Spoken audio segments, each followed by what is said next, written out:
My first step was to create a Polar Express locomotive since I don't have an actual one. I prepared one plus a duplicate in case I needed a backup. I printed labels and then used school glue to stick them on the sides of the locomotives. I also painted HO scale figures to create characters from the movie. Here's the hobo.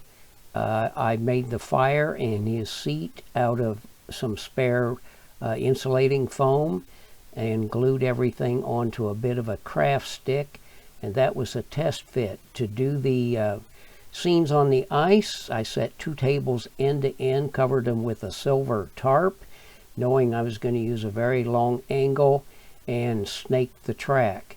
I used the same setup with false snow on the tables and straight track to do the scenes of the train approaching the North Pole in the tree. Then I set the tables side to side and did a test run just to make sure everything was going to go okay and look right. Then I draped a couple sides of that, covered the hills and mountains, and then I needed a house for the boy to come out of. I had the front and the lower left side of this house, so I used cardboard to finish more of it.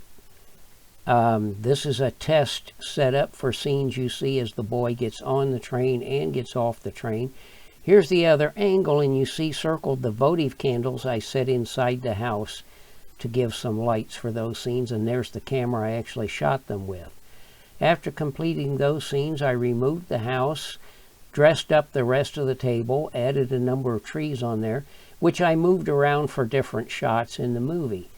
Then I attached the 2 main children and the conductor to the front of the locomotive and tested several ways of getting some action shots.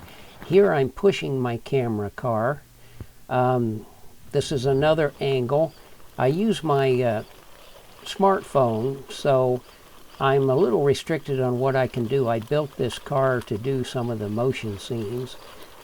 I elected not to use either of these in the movie, but I did try them out. Here's the same car attached to the back.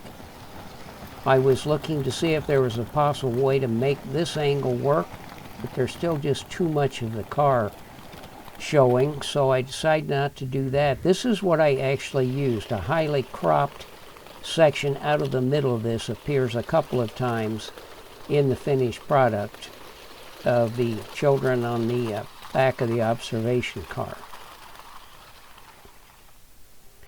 Now I've added the hero boy with the hobo. They are both attached to the top of the car with a removable label that's hot glued onto the bottom of their stands. And this is the setup I use to shoot the scenes as the train is approaching the North Pole.